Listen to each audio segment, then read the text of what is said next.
Hello and welcome to Manga 96, and today we're going to talk about that time I got reincarnated as a slime. Today's topic will be everyone's favorite slime that managed to build a country of monsters, a slime that rose to the title of Demon Lord, and a slime that has the best spot in the world while he is being held by his Oni secretary. I'm of course talking about Rimuru Tempest. But before we start, here's the spoiler warning, as I'll be spoiling a lot of things in this video. So if you don't want to be spoiled, I would highly recommend that you go and read a light novel, as it is an enjoyable read. For everyone else, let's start with who Rimuru is. Rimuru Tempest, formerly known as Satoru Mikami, is the partner and best friend of the true dragon Veldora Tempest. He is also the founder and king of the Jura Tempest Federation in Jura Forest. He is one of the demon lords of the Octogram. He lives in Rimuru City, the capital city of the Jura Tempest Federation. Rimuru has a kind heart and a quirky personality. Even though he's quite laid back and wants to avoid troublesome situations as much as possible, he actually works very diligently when there is a task needed to be taken care of.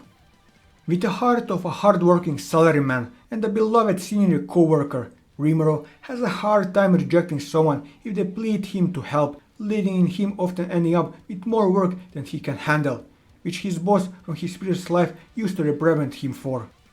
He tends to react very severely when there is danger to his close ones, such as his countrymen, subordinates, possibly due to his soul link he shares with them, good friends and students. He can stand children suffering.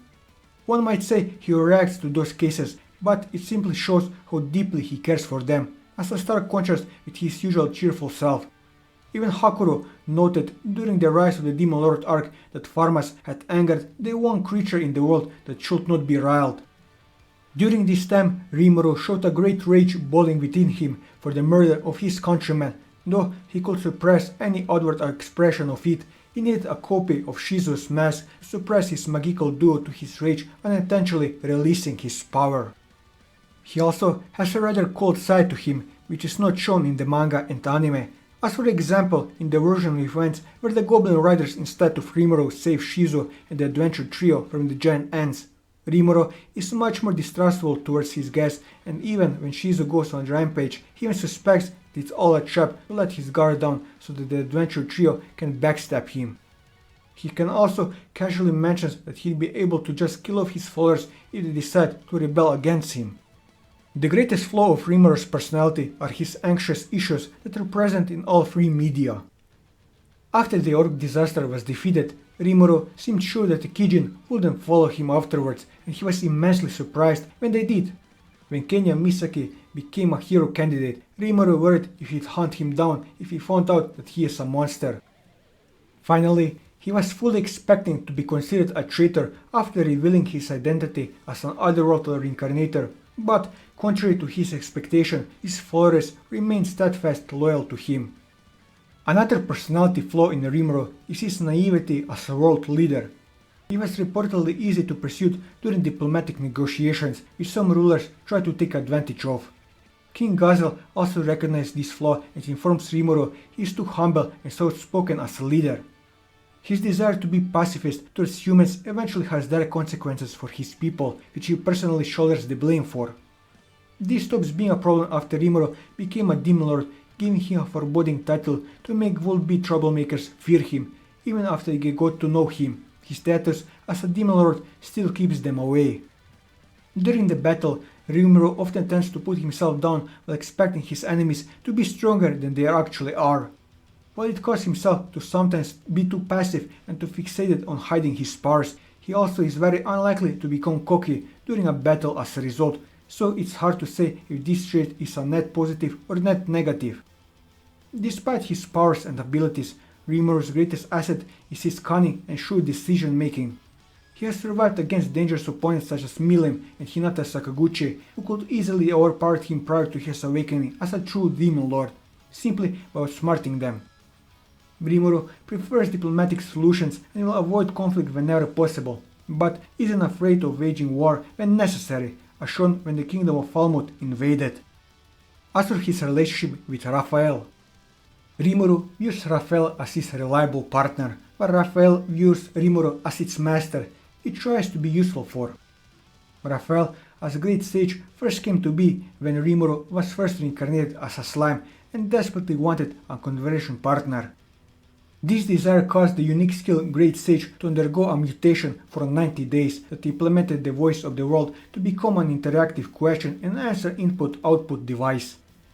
It seemingly also started to work on Rimuru's subconscious desires and strengthening Veldora and Ifrit in Rimuru's stomach, abstracting Rimuru's deeper thoughts from Gazel's mind reading and improved Rimuru's internal magical processing during naming to allow him to go on his mass naming sprees without any permanent losses in his power.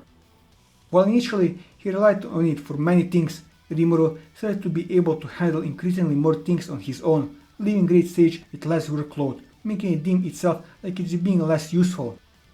Being unable to analyze Milim's Drago Bastard in the fight against Karibudis and spiritual body of Chrono at the dwelling of spirits, it found itself wanting to make up for its failures from those times, culminating in the Rimuru's Harvest Festival, where it made the decision to sacrifice and integrate the unique skill they generate into itself in order to succeed at evolving itself without asking Rimuru for permission, which caused it to start developing self-awareness on its own will.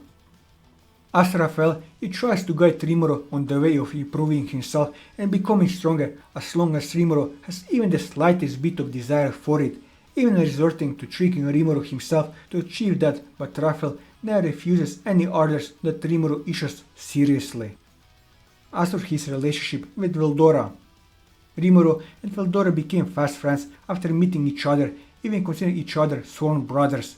Veldora has such a great amount of trust in Rimuru that he allowed Rimuru to devour him in the first time to be freed from his unlimited imprisonment. After he finally receives a body, he spends his time lazing around and reading manga, but is willing to take the blame for Rimuru for the massacre of the Falmouth soldiers. Later on in the story, Veldora became the final boss of the Tempest dungeon and also a playmate of Rimuru alongside Milim, Ramirez, and later also Gaia. He also sometimes gets punished by Rimuru by him spoiling his manga plots and taking away his snacks. As for his relationship with Shion, Shion is the secretary and bodyguard of Rimuru. They first met when she and her fellow ogres mistook Rimuru to be the one of the masked Magine responsible for the destruction of their home due to him being in human form and wearing Shizu's mask at the time. After Rimuru subdued them easily and showcased his overwhelming power, the ogres realized that he was not the one with the masked Magine and sought for his forgiveness. Originally, she and the ogres formed a temporary contract with Rimuru, being his mercenaries in exchange for shelter in Tempest until the orc invasion was dealt with. After Rimuru named all 6 of them and later defeated the orc disaster, Shion and the ogres decided to become Rimuru's devoted servants. Since then, she has become one of Rimuru's greatest fans and constantly competes with Shuna and others to be his #1 servant. Rimuru genuinely cares for her and appreciates her. However, her awful cooking and clumsy behavior makes him feel exasperated at times. When he found out that Shion died from the invasion by the kingdom of Falmouth's vanguard, he became desperate, heartbroken, aggravated and angry that his naive rule got her and 100 other Tempest citizens, among which were many children, killed by Falmouth and the otherworldly trio. Although he notes that unlike the case of Shizuo, Rimuru was not crying, which Rimuru attributed to truly having become a monster.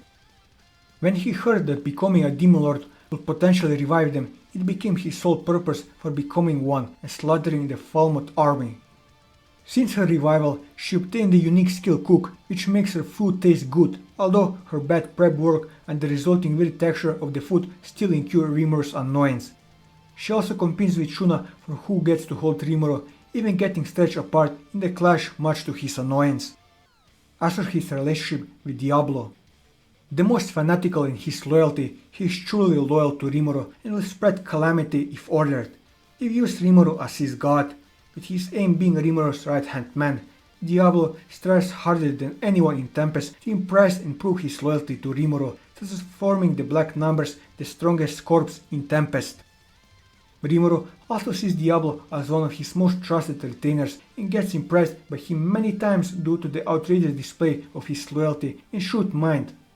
He doesn't find out that he and Testarossa, Carrera and Ultima are primordials until later. As for his relationship with Milim, After Rimuru defeated the Orc Lord, Milim became interested in him after seeing him in one of Clayman's recording crystal balls. She immediately wanted to meet him. Despite the huge difference in power, Rimuru was able to somewhat tame the Demon Lord by feeding her honey and learned to control Milim like how one disciples a child, or at least that's how it appears to be to Rimuru, as he wasn't aware of Milim's cunning side at the time yet. The two started to see each other as friends, but Milim went further to declare that they were no besties, causing the Tempest citizens to cheer. Rimuru cared for Milim and was worried when he believed Clayman was controlling her. He began to view her in a new light when he realized that she had pretended to be under Clayman's sway to outsmart him in order to learn of his plans and co-conspirate. He is also often overwhelmed by Milim's power and unpredictableness. To Milim, Rimuru is her only friend, which means that she doesn't even really view Guy and Ramirez as such, though that might possibly be due to them taking up more of a mother and father role for her. Before Rimuru became a Demon Lord, Milim offered him to become one via her recommendation, likely due to her past experience with her pet dragon giving her the impression that she can't be there to protect those close to her all the time and that they need to obtain power themselves in order to live a safe life. After Maribel unleashed the couch dragon that Milim had previously sealed, which was in fact the soulless undead corpse of her pet dragon, Rimuru was able to resurrect the pet dragon via simulated soul like what they used for the Dungeon Divine avatars, allowing Milim to reunite with her long-lost pet again, which then received the name of Gaia and participate together with Rimuru's group of 4 playmates in the Avatar Labyrinth diving, but as it was still relatively weak, it participated as itself instead of using an avatar. With this, I covered everything that I wanted to cover on Rimuru. And that will be all for this video. If you like this video, leave a like, leave your thoughts in the comments below, or subscribe to the channel for more manga reviews and One Piece content. And until next time, take care.